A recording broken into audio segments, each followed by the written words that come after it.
You can tell a lot about a man by what he refuses to explain. The laughter started before Glenn Patterson even reached the front row of the training hall.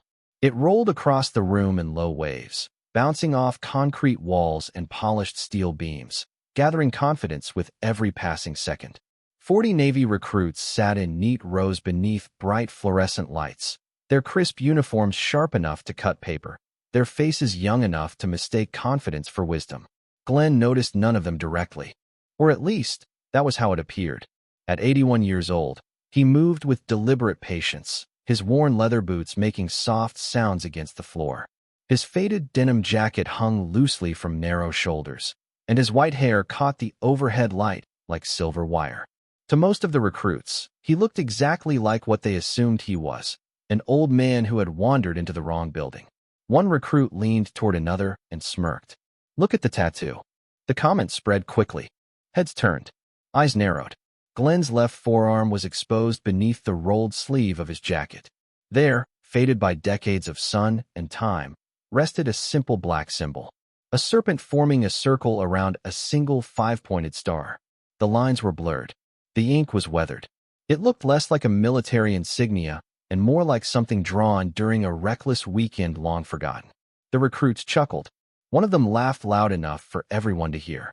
"What is that supposed to be? Some biker club from the 70s. More laughter followed. Glenn kept walking. His expression never changed. He reached an empty seat near the back wall and lowered himself into it with slow precision. The room continued buzzing with amusement. The recruits saw an old man with an outdated tattoo. They saw a relic, a curiosity, a punchline. What they didn't see was the way Glenn's pale blue eyes quietly studied every corner of the room. They didn't notice how he instinctively tracked every entrance and exit without appearing to move his head. They didn't notice how he seemed completely unaffected by the attention. Years of experience had taught him something most people never learned. The opinions of strangers weighed very little. At the front of the hall, Chief Instructor Marcus Doyle paused his briefing and glanced toward the disturbance. His gaze landed on Glenn for only a second before returning to the recruits. But something about the old man's presence lingered in his thoughts. Around the room, whispers continued. One recruit finally stood and took a few casual steps toward Glenn. He wore the easy grin of someone performing for an audience. "Hey, sir," he said loudly. "That tattoo actually mean anything?" More laughter followed. Glenn slowly turned his head. The room seemed quieter somehow. His eyes settled on the young recruit. Calm, untroubled, steady. "It means something," he said softly. "To the people it was meant for." The answer only triggered more amusement. The recruit grinned wider. "That's it. Sounds pretty mysterious." Glenn offered a small nod and looked away. The recruit returned to his seat feeling victorious. The laughter resumed. Yet somewhere near the front row, Chief Doyle found himself staring at the faded symbol on Glenn's arm. Something about it felt familiar. Not familiar enough to recognize, just enough to make him uneasy. And for the first time that morning, the room's laughter no longer sounded quite as confident as it had a moment before. Glenn Patterson shifted slightly in his chair, the worn leather creaking softly beneath him as he adjusted his posture. The hall had settled into a curious quiet, not entirely silent, but the laughter had lost its edge, replaced by a tension that seemed to stretch across the room. The recruits were still seated, their eyes darting between Glenn and one another, the earlier bravado fading. At the front of the room, Chief Instructor Marcus Doyle leaned against a steel support beam, his arms crossed, observing the subtle shift in atmosphere. He had seen confidence crumble before, but the way it happened here was different, slower, measured, and almost imperceptible until it became undeniable. One recruit, Aaron McCall, could not resist a final jab. He stepped forward cautiously, trying to recover his pride, and asked, "Seriously, what is that supposed to represent? Did you make it up yourself?" Glenn did not answer immediately. His gaze swept the room, acknowledging every face without looking directly at them, and then rested on the tattoo again, tracing the serpent and the star with his eyes as if reading an invisible map. A quiet hum of anticipation threaded through the air, nearly tangible, and the younger men felt it without understanding why. The room seemed to dim in contrast to the fluorescent lights above, as if the moment itself absorbed the brightness. Then Glenn spoke, his voice low but deliberate. "It represents trust and survival. A promise kept among a few who understood the cost of being depended upon. The words landed softly but firmly, carrying weight beyond the years etched into his face. One of the recruits, a tall young man named Daniel Hayes, leaned back slightly, the familiar smirk faltering as he realized there was depth here he had not anticipated. Something about the quiet authority in Glenn's tone triggered a memory buried deep, a fragment of a story passed along in whispered legends of elite units long disbanded. Other recruits exchanged glances, the nervous energy spreading like a ripple across water. They began to recognize that this was more than an old man with a tattoo. This was someone who had been part of events they only read about in books. From the side, Marcus Doyle stepped forward, clearing his throat subtly, drawing attention to the fact that the room had changed. The chatter ceased, the air tightened, and even the bravest among the recruits found themselves sitting straighter, the earlier cockiness replaced with cautious respect. Glenn finally rose, slow and measured, and moved toward the center of the hall, every step deliberate. The rustle of his jacket was amplified in the sudden quiet.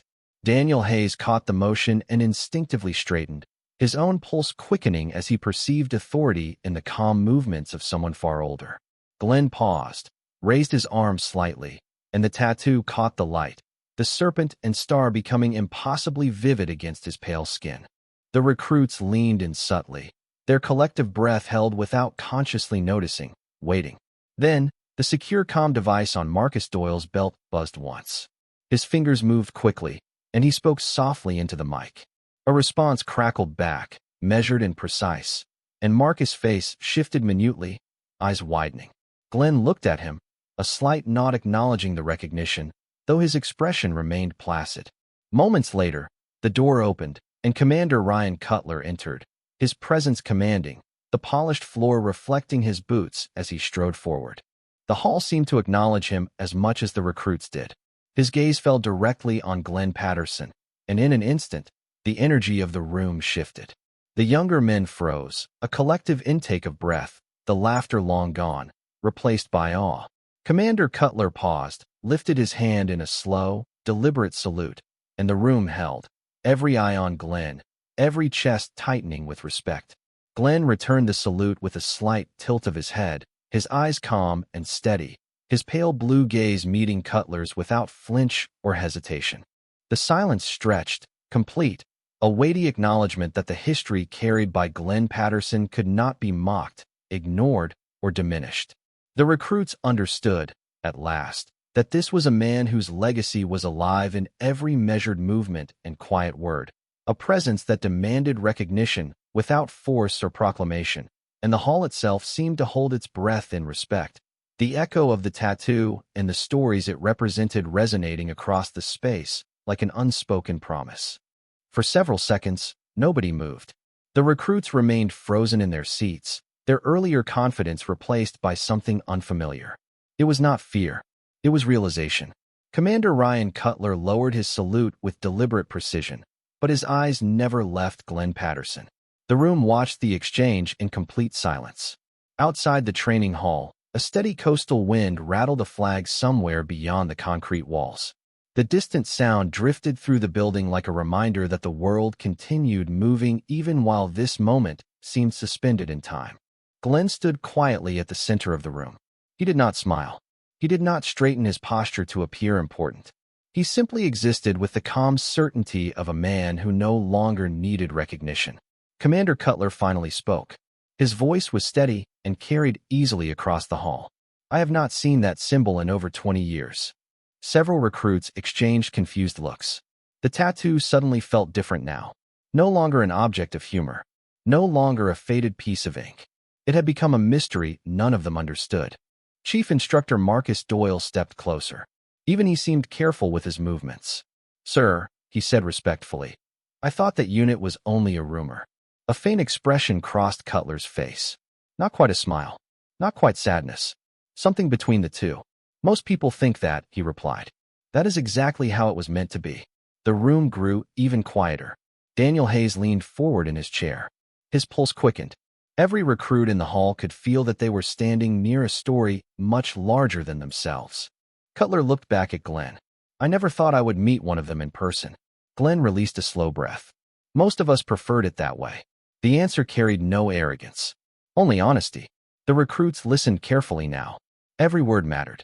Aaron McCall, the same recruit who had mocked the tattoo earlier, felt heat creeping into his face.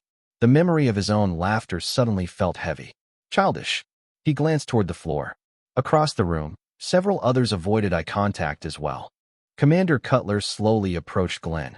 The polished floor reflected the overhead lights beneath his boots. When he stopped, he stood only a few feet away. "My first commanding officer carried your photograph," Cutler said. "I did not understand why at the time." Glenn raised an eyebrow slightly. "That was a long time ago." "Not for him," Cutler answered. "He said there were certain people who changed the direction of history without ever appearing in it." A strange feeling settled over the recruits. They had spent months studying famous battles, famous commanders, famous operations. Yet this old man had never appeared in any textbook. That fact somehow made him even more fascinating. Marcus Doyle folded his arms and looked at Glenn with growing respect. "The tattoo," he said carefully. "What does the star represent?" Glenn looked down at the faded symbol. For a moment, the training hall disappeared from his eyes. The fluorescent lights faded. The polished floor vanished. His fingers moved gently across the worn ink. A distant memory stirred beneath the surface. Not painful, not dramatic, just old, very old. When he finally spoke, his voice was quieter than before. 5 names. The recruits listened. No one interrupted. 5 men who made a promise. The wind outside seemed louder now. Glenn stared at the symbol for another second. Then his eyes drifted somewhere far beyond the walls of the building. Somewhere decades away. Somewhere only he could see. And for the first time that day, the memory began to return. The training hall faded from Glenn Patterson's awareness as completely as a shoreline disappearing into morning fog. The fluorescent lights above became something softer in his memory. The polished concrete floor vanished. In its place came the scent of damp pine carried by a cool mountain wind. He was no longer an old man standing beneath bright lights. He was 23 years old again, sitting on a weathered wooden crate beside 4 other young men beneath a sky crowded with stars. The night air had been cold enough to sting exposed skin. A small lantern rested between them, its weak glow illuminating tired faces and quiet smiles. They had been together for months by then, long enough to trust one another without speaking, long enough to recognize footsteps before voices, long enough to understand that some friendships were forged not through conversation, but through shared responsibility. None of them wore matching insignia. None of them belonged to the same branch on paper. Officially, they were not supposed to exist together at all. Yet there they sat, 5 young men drinking terrible coffee from metal cups and watching the darkness beyond their camp. The serpent symbol had started as a joke. One of them had sketched it on a scrap of paper during a long night. Another had added the star. Someone else had suggested it represented endless loyalty. The symbol meant different things to each of them, but they all agreed on one truth. The 5 points inside the circle represented 5 names. 5 men. 5 promises. Glenn remembered each face perfectly. Time had stolen many things from him over the decades, but not that. Not those names. Not those voices. A gust of wind swept through the memory. The lantern flickered. One of the men laughed and pointed toward the crude sketch. "Nobody is ever going to know what that thing means." Another smiled and shook his head. "Good. It is not for everybody." The memory lingered there. Quiet. Peaceful. Human. There were no heroic speeches. No dramatic moments. Just friendship. Just trust. The kind built over years instead of hours. Back in the present, the recruits sat motionless as Glenn stared at the faded tattoo. Commander Ryan Cutler watched him carefully. He recognized the distant look in the old veteran's eyes. He had seen it before in older operators who carried entire decades behind their silence. The room remained perfectly still. Nobody wanted to interrupt. Finally, Glenn lifted his gaze. "People always assume symbols are about organizations," he said softly. "Most of the time they are about people." Daniel Hayes listened closely. Every recruit did. Glenn continued. "The star was never about rank. It was never about authority. It was about accountability." The words settled over the room. Several recruits frowned slightly as they processed the meaning. Glenn noticed. "When there are 5 points on a star," he said, "every point matters. Remove one and the shape changes." The hall remained silent. Somewhere near the back, a ventilation fan hummed softly. Outside, the distant cry of a seabird drifted across the base. Commander Cutler folded his hands behind his back. My commanding officer told me a story once, he said. Every eye shifted toward him. He said there was a group of men who spent their entire careers making certain other people could come home safely. Glenn looked down for a moment. He always exaggerated. Cutler almost smiled. No, he did not. The response carried certainty. The recruits exchanged glances again.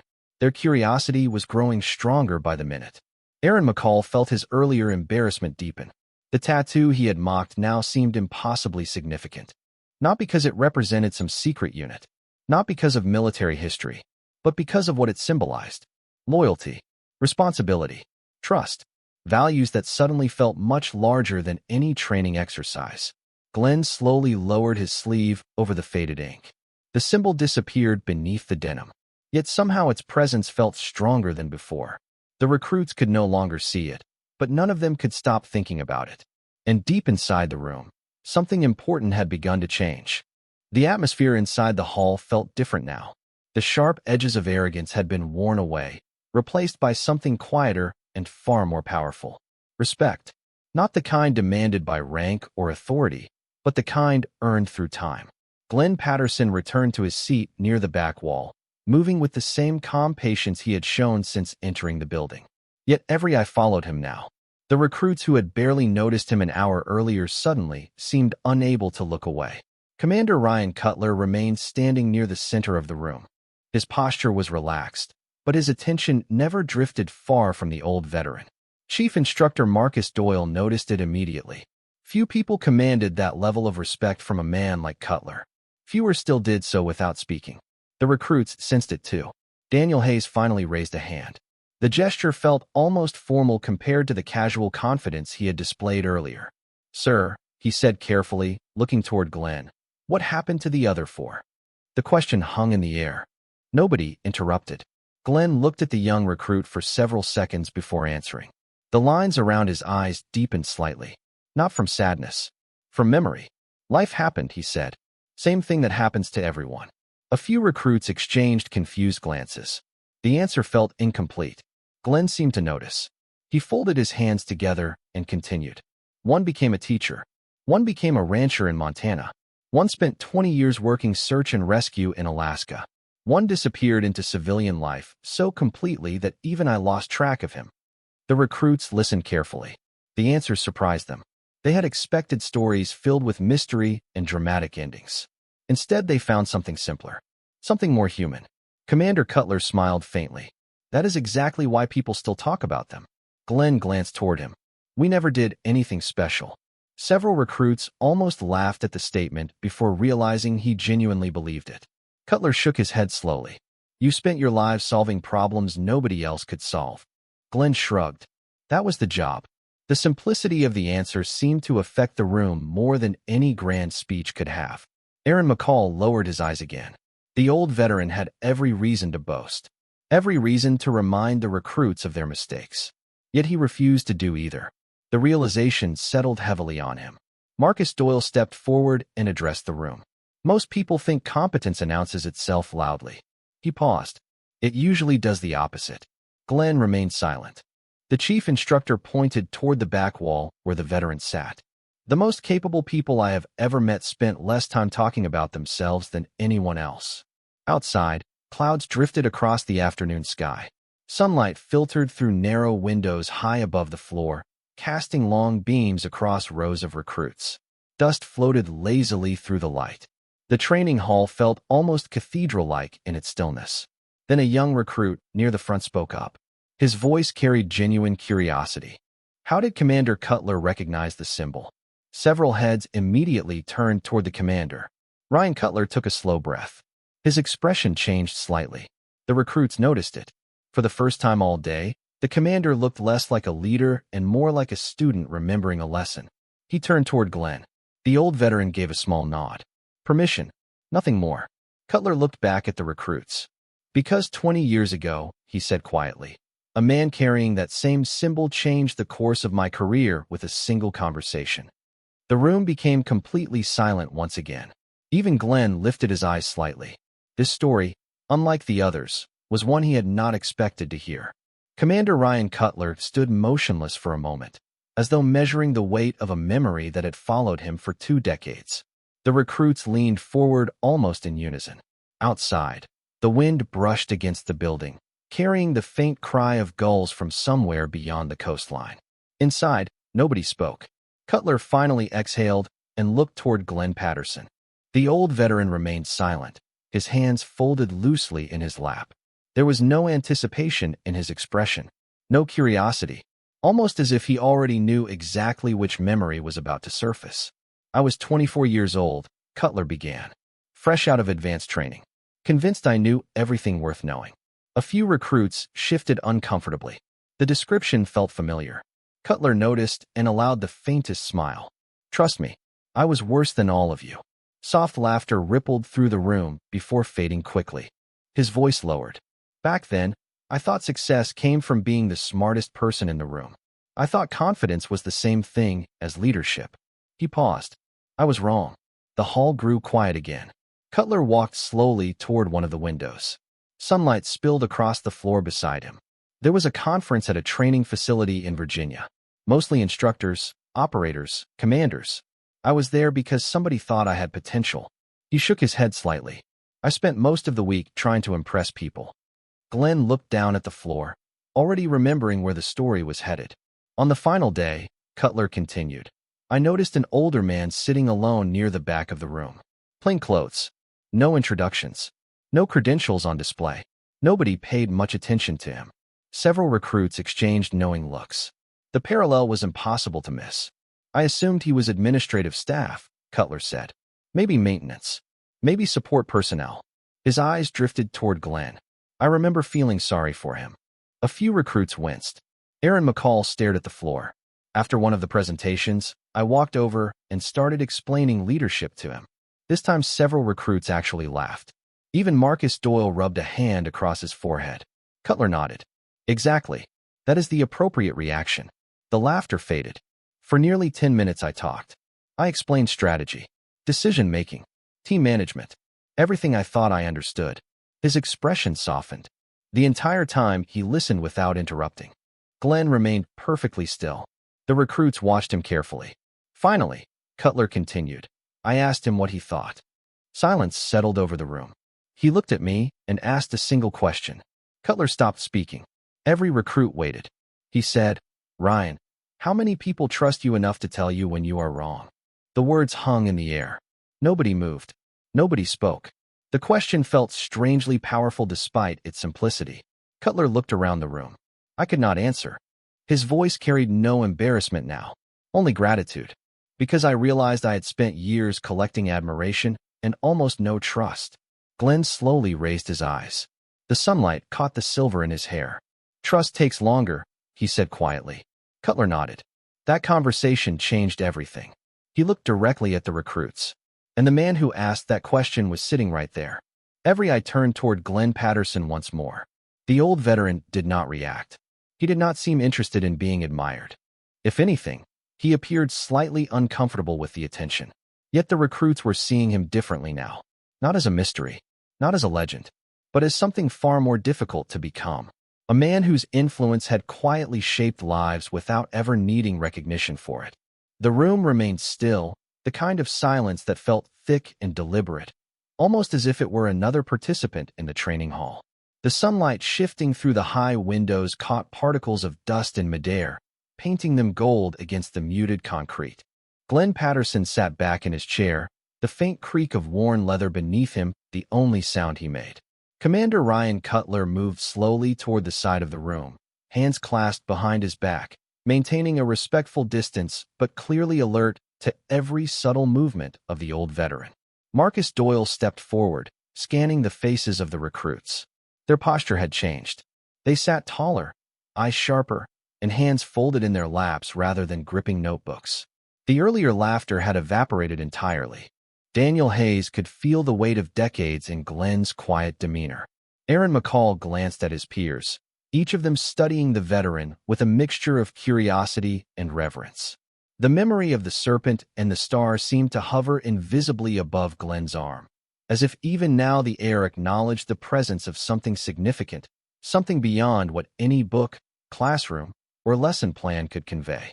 Cutler spoke softly, ensuring his words were heard but not rushed. There are lessons you will not find in manuals or videos. You will encounter situations that demand understanding beyond procedure. This man has lived through more than any of us can measure, and he has done it without announcing himself. That is the kind of skill and judgment you will never forget. The recruits exchanged glances, absorbing the weight of the statement. Every subtle inflection, every pause, every gaze carried meaning. Glenn's pale blue eyes swept across the room, noting the shifting awareness on each young face. There was no pride in his expression, only clarity. He inclined his head slightly toward Commander Cutler, acknowledging the subtle reinforcement of respect.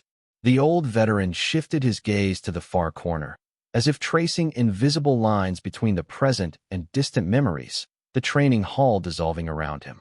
He saw again the 5 men, the circle of trust they had formed decades ago, and felt the quiet satisfaction of a promise upheld. The recruits could almost sense it, the aura of competence that had been forged over years of silent dedication, and they felt both humbled and inspired.